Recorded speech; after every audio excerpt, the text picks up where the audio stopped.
Thank you so much. Thank you for the honor of this award and for the opportunity to speak to you all. Today, we know more than ever about the early years of child development, especially that of the brain. The brain of a child who's nourished and nurtured, read to and played with, protected from factors like stress and conflict, has the best chance of developing its full potential, because it's proven that children who receive proper care, nutrition, and stimulation in the first 5 years do much better in school and in life. Sadly, this is not the case in my country, or in so many other countries in the developing world, where being born into poverty means never breaking out of it. We should be devastated that in 2017, there are still 250 million kids under 5 who are still at risk, who will likely be stunted physically and intellectually. Now take that in for a second. We're talking about nearly the population of an entire country the size of the US. This is a tragedy for those children and an epic failure for all of us. If we don't attend to these kids in time, we're talking about intergenerational cycles of poverty and inequality. And the wider the gap of inequality grows, the harder it becomes to reach across it. And the more numerous the faces of those born into poverty, the more difficult to see and empathize with each individual and recognize that if not for the pure geography of where they were born, they could be one of our children. This should make us all furious. This should make us all want to take action, because we all have a stake in the outcome. The world is facing some serious challenges. By 2050, massive population growth is expected, and we will need to feed 9 billion people, or we will risk being at the threshold of conflict and starvation. Will this generation of kids be ready to take on the task of eliminating malnutrition and providing food security?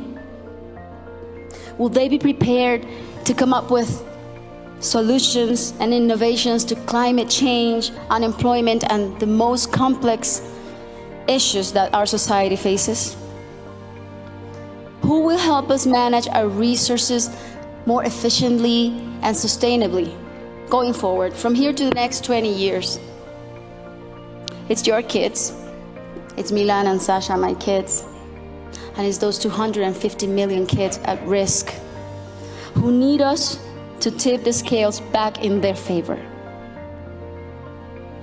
Today's babies will drive tomorrow's business.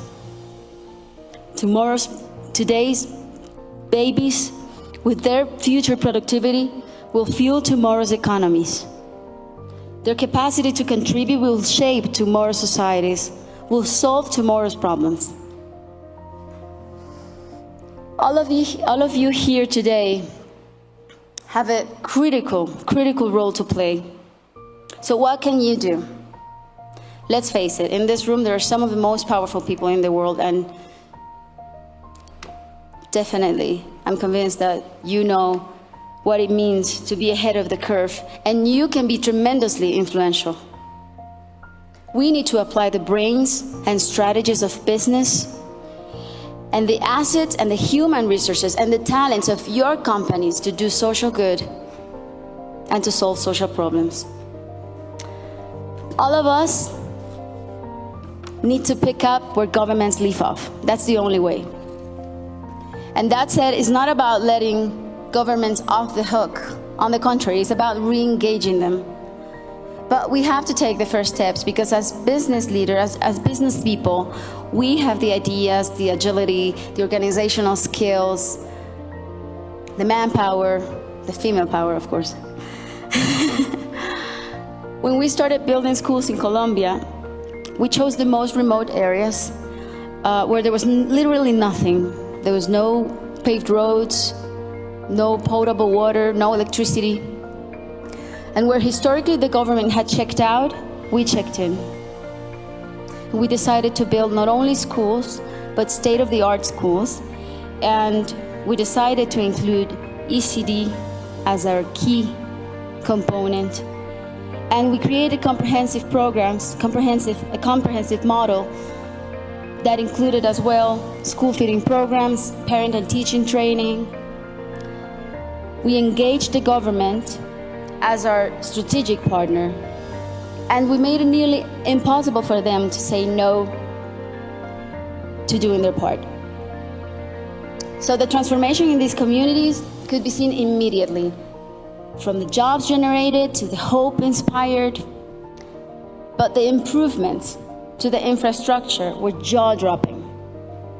Electricity and potable water were made accessible, roads were paved, malnutrition plummeted, and the best part of all, the students responded academically so well that now those kids who could have been recruited by guerrillas or drug traffickers are on their way to the university, or are in the university as we speak, or are thriving in their communities.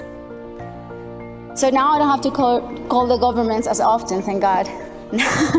Now they call us, wanting to build more schools, wanting to invest more. So I'm not suggesting it's easy, but there is an exit strategy to poverty.